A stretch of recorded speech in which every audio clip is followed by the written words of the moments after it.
All right, ladies and gentlemen. Oh, 1 second. All right, much better. Ladies and gentlemen, welcome back to the channel. We had a very active day in NBA basketball. I cannot wait to talk about the Los Angeles Lakers and Utah Jazz game. As you guys know, try to do these NBA recap videos every time I'm able to watch basketball. I was able to watch basketball tonight, which unfortunately included the Houston Rockets losing their 9th straight basketball game, which is so unideal. This is annoying me. But before we get into today's video, if you guys enjoy, hit that like button, hit that subscribe button. Really helps out the algorithm, give my videos out to new people. So I really appreciate all you guys. We had a good day on YouTube today. About to hit 2,170 subs. So I'm feeling good. Let's talk about probably my third favorite NBA basketball team if I had to put them in a rank. Steph Curry, although he was 1 for 11 tonight. Oubre got it going. Dre is just so vital, and they picked up another win, and they are now 18-15, and honestly, they're rolling. James Wiseman's back, and it's great to see him back. He's on my fantasy team, so you know I'm really excited. The Pacers, man, I don't really have anything to say about the Pacers ever. Like, anytime tonight Doug McDermott was starting, anytime Doug McDermott's in any team starting lineup, I just don't really care about them. You know, I'm here, I live in Chicago, Doug McDermott, we had our fun, and it just never really panned out. So I wish him the best of luck, but they're not really, whoops, that was low power mode, but they don't really excite me that much. But hopefully as they start to get healthy, that changes, because they are a very talented basketball team, and they're having a decent season. But tonight's loss on ESPN, not what you want, but it was a close game. Danilo Gallinari, I don't really know if anything else needs to be said about the Atlanta Hawks. Just first off, completely, I know the box score shows 15, but the Atlanta Hawks completely blew out the Boston Celtics tonight. And the Boston Celtics, this is annoying me, all these issues with this video. The Celtics are just infuriating, and every day I wake up and I'm just so thankful I'm not a Boston Celtics fan, because, well, I'm sure they've had their fun with all the NBA finals they've won, but this season is not a good time to be a Celtics fan. They need to, I don't like Kemba on this roster, and I think until Kemba is no longer on the Boston Celtics, I don't see them winning anything. They're not really a threat to me in the East. Jason Tatum, Jaylen Brown, they can really hoop, though. They can really hoop, but I'm sure they'll figure out at some point in the season, but it wasn't tonight thanks to Danilo Gallinari. And how many threes? 8 threes tonight, like 8 of 10 from deep. It was unbelievable. He was Rain Man tonight. So next up, Houston Rockets, Cleveland Cavaliers. I don't have too many comments about this game because I'll do a whole video about it, but it was frustrating, especially as a Rockets guy. It's really frustrating because the Cavs, Drummond's not even playing, and the Cavs have lost 10 straight games. Rockets, no one really knows what's going on. They decided to kind of bench Depot and Wall when it really mattered, which was kind of confusing because it kind of shows a tank.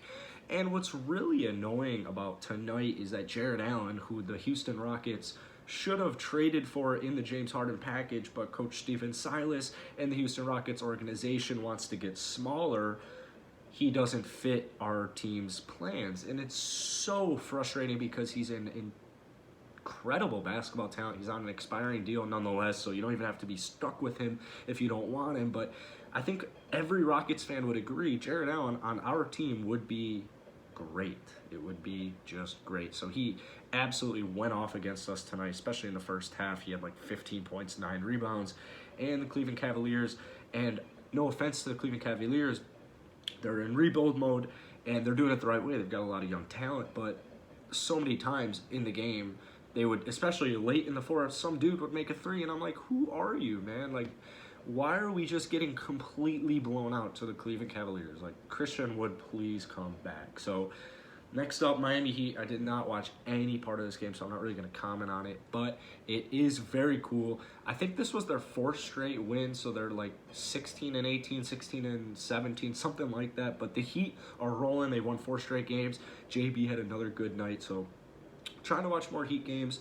I wanted to watch this game, but I just, with the Rockets, it just wasn't in the cards. Didn't watch the Bulls game either, but another win. Zach LaVine, baby, I absolutely love you. Pistons, Pels. I can't watch Pistons games right now.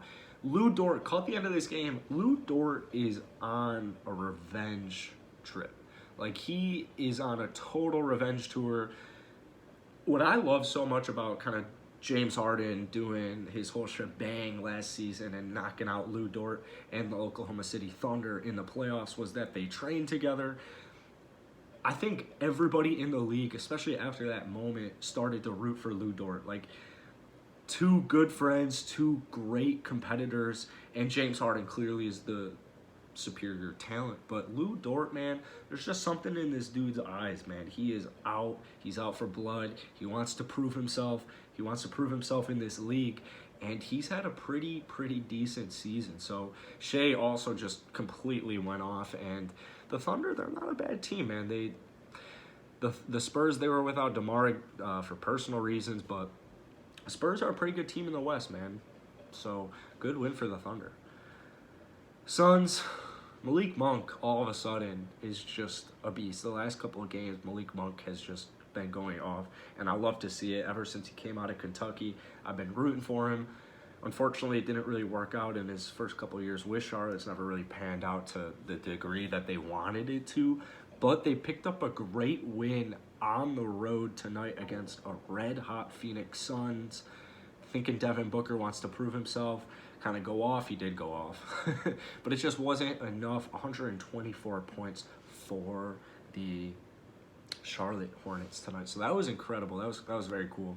I love to see the Suns, though. I want the Suns to just continue to go. But it's nice to see a young team like the Hornets pull off an upset road win. It's great, man. NBA is great this season. This is what I really want to talk about. Are the Utah Jazz legit this year? And the answer is clearly yes. Donovan Mitchell, I think he shot 4 of 16 tonight. He didn't get his first bucket until late. They barely needed Donovan Mitchell. They didn't need Donovan Mitchell at all on the court tonight. Like, they just did not need Donovan Mitchell to score anything tonight. And they still ended up winning by, I'm not great at math, so I'm going to do it in my head, 25 points. 114 minus 89, I think it's 25. I understand how depleted the Lakers are, but still, nonetheless, they're a talented team. They have LeBron James. He didn't play that much tonight. They're really struggling. They've lost 5 of 6. They really need, at the very least, Dennis Schroeder back. You guys know my comments, my opinions on the Los Angeles Lakers. I just feel like they significantly got worse. I don't think that they got significantly worse where it's like, oh, the Clippers and the Jazz are much better than them. But I just think that they lost a lot of important players last season, like JaVale McGee, Dwight Howard are huge losses to me. Danny Green, just a guy you can rely on to make any three-point shot. I feel like they are missing a lot of pieces, but it's super early into the season. They're going to make additions as well. They're going to figure it out just within the team in general. They're Los Angeles Lakers. They have Anthony Davis. They have LeBron James. So it kind of comes down to if Anthony Davis can remain healthy going into the playoffs and into the playoffs, but that's a question we'll know sooner rather than later. The Utah Jazz, though, this team is... It's incredible what they're doing. They are on a historic run right now, and it's so fun to watch, man, because it's just every year with the Utah Jazz, it's like you see the talent. They've never really... They can piece it together in the regular season, and then once the playoffs come, it's not like they crumble. They just blew a 3-1 lead to the Nuggets, but they're just not the same Utah Jazz that they are in the postseason like they are in the regular season. And I really think that this year could be different. Rudy Gobert is having a sensational season. I mean, this dude is the Stifle Tower. He's an immense defensive talent, and he had a great night offensively as well tonight. Mike Conley is a huge piece for them as well, and he is a great point guard. I think the Utah Jazz are definitely a team to be worried about. I think that they're right now the best team in the NBA. I don't think that's up for... It could be up for dispute, actually, because the Brooklyn Nets are just absolutely rolling. The Los Angeles Clippers just beat the Utah Jazz, so you could definitely make a dispute for it. But right now, the Utah Jazz are looking like a real good basketball team. Like I said, I know they beat a depleted Lakers squad, but still a good win, and they've had just great wins all season. They're beating every single team in the NBA. So I love it. You guys know how much of a fan I am of this NBA season.